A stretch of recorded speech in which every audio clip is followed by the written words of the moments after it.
Well, hi, how are you? We made it through another week, guys. I hope that you're blessed today. In today's video, I want to talk about future faking, promises of peace while conquering. And this is going to be mainly talking about some news articles, some things that are going on today, and, comparing it to some of the lies of the enemy.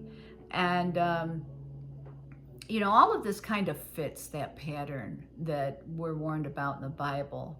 So, kind of keep that in the back of your mind when you hear some of these things. And because really, the facts paint a different picture and point to a different future than what he is claiming, offering, and saying. But first, I want to start out by reading Isaiah 26:3. You keep him in perfect peace, whose mind is stayed on you, because he trusts in you. And that's beautiful, isn't it?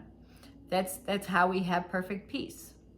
So we have to trust in the Lord, and that is such a perfect verse, especially for today's video. His announcement of a ceasefire while war actually continues, right? His promises of world peace and a golden age for the Middle East, while saying we are ready for the next conquest. Everything, if you ask him, is champagne and roses. We're all going to be rich, and it's all thanks to him. And we should bow down and thank him for that. But none of these claims, though, are true, quite the opposite. And I'm not really going to spend much time on this topic, but I briefly want to touch on it. It's actually called future faking, right?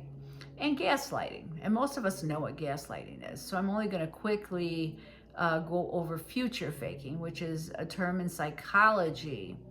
But even though it is a psychology term, God has a different description of this, and it is called spiritual warfare and demonic deception, right? It's from the enemy. So this is a tactic that the enemy uses, going all the way back to Eve, when the enemy tempted her in the garden with empty promises. He appeals to our desires and pride. That's how he works, by making these grand idealized or unrealistic promises about the future. He seeks to seduce us with these promises. He never intends to keep them, though. That's key right there, So he builds up these crazy, telling you how everything's going to be great, it's going to be good, and these are just all of these great promises, and they sound really good, don't they? But it's just to seduce us. That's all it is. So politically speaking, though, he has used these tactics, future faking and gaslighting, to secure votes, and to get donor money. And he uses it for public adoration, right? How great he is. He knows if he says something repeatedly that people will believe it. He knows that. So he does all of this to manipulate people, and to gain. So while he is a self-professed peacemaker, though, he's actually been the aggressor and conqueror. And next year, according to AP News, we are actually planning to spend $1.5 trillion in defense spending, right? While cutting several domestic programs. A 44% increase from 2026, driven by the need to restock munitions due to the war in Iran, and to increase troop pay by up to 7% and modernize weapon systems. And it says here that the surge funds a $1.1 trillion base budget focusing on naval expansion, artificial intelligence, and new missile defense systems. So according to the Department of should-be defense, but now is war, the U.S. has reached a new framework agreement with Lockheed Martin to accelerate the production of precision strike missiles. According to our own government's website, the Department of War, we are actively building what they called the Arsenal of Freedom. That's right, that's the name of it, the Arsenal of Freedom. With speed and urgency, they're saying. Another important military supplier, Honeywell, announced it too had signed a groundbreaking supplier framework agreement with the U.S. Department of War to rapidly increase the production of critical defense technologies, including a $500 million multi-year investment to upgrade or increase the company's production capacity. So see, we have to make more weapons, we have to make them more quickly, and we have to make better weapons. That's what all these things do. So not only are we increasing our defense budget, but we're also increasing our manpower. A bipartisan bill was passed to automatically register men for the military draft pool, using data from other federal agencies to automatically register all eligible men. Okay, this was something only made possible by DOGE. They're the ones that consolidated these federal databases that they're going to be using. And what this will do actually, it's going to improve the military's ability to draft every single eligible man and streamline the process while ensuring higher compliance. See? So it's going to increase and make it more quickly. Congress voted for this bill, okay? It was bipartisan. They voted for it under the guise of savings. They said it would save money, and they claimed also that it would protect young men from accidentally becoming guilty of a felony, okay? So what did happen to the golden age of America? And this is the greatest economy ever, right? That's just more future faking and gaslighting. Promises of prosperity, right? Lower taxes, lower prices. We were going to get it all. I mean, he was just any promise he could. He was going to make America great again, wasn't he?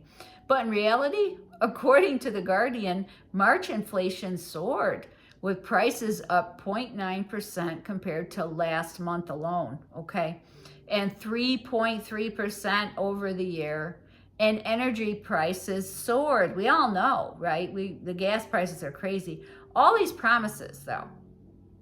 But in reality, his tariffs and his policies and wars and all this stuff, they have done nothing but increase prices and the cost of living, not only in the U.S., though, right? It's across the entire world.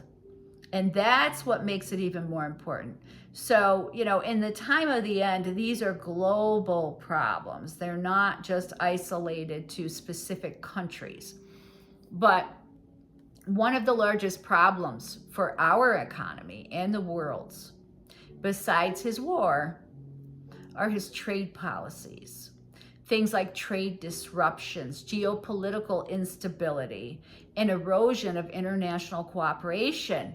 His trade wars and retaliatory cycles have increased costs and inflation on a global scale and led to fragmented U.S. economic partnerships. So, you know, our trade allies, they've actually fled U.S. partnerships to buy from other countries. And that's cost our economy billions. Okay, with estimates suggesting potential losses exceeding $900 billion, according to Iowa State University. All right, while he continues to gaslight the world with claims of victory in Iran, there's no evidence a victory. There's no evidence that the war is even over. You know, is this a ploy? What, I don't know. I really don't know. We're going to have to wait and see. But what there does actually appear to be is a lot of confusion. And we know that the enemy is the author of confusion. And that's what would characterize this agreement that he made, is confusion. Because the parties involved are operating under different, often contradictory understandings of the agreement's terms.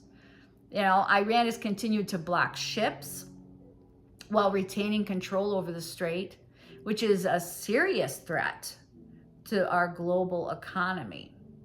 You know, and this whole thing with Iran and the Strait of Hormuz, it's making this a potential hot spot with the potential to escalate into a larger war and global economic decline, right?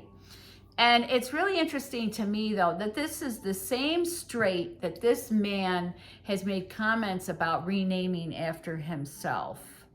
And now he's trying to get other countries, he's been trying to get other countries to go to the strait, to get it for themselves, right? To take control of it, to help him. You know, he's trying to drag, almost like he's trying to drag other people into this, isn't he?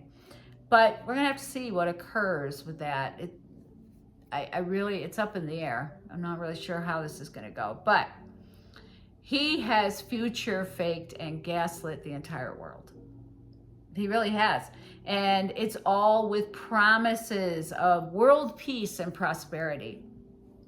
Some even paid $1 billion to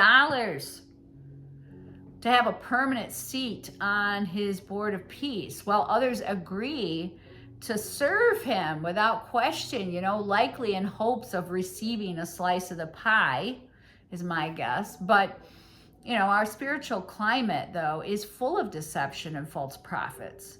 You know, tools. That's all they are. False prophets are tools to encourage people to place their trust in him. So Jeremiah actually speaks of similar circumstances during his time.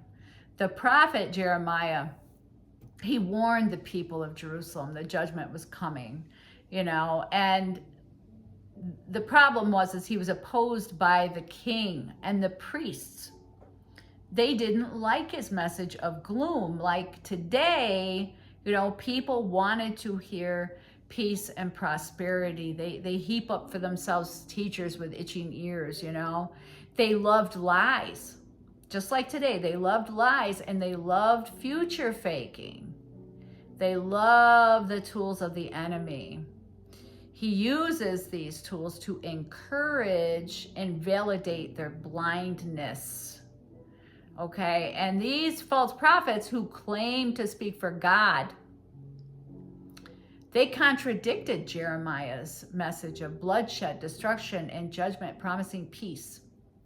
In Jeremiah 13:14, it says, "From the least to the greatest, all are greedy for gain. Prophets and priests alike, all practice deceit. They dress the wound of my people as though it was not serious. Peace, peace, they say, when there is no peace." So, people, they chose to believe lies, and they walked blindly into the calamity. And that's kind of, you know, what some of these people are doing. They're trusting him, they're going along with him, they're believing lies because they want to. They want to believe these lies. And they're walking blindly right into calamity. It's the same thing. So, but anyways, I hope that you guys have a great weekend this weekend.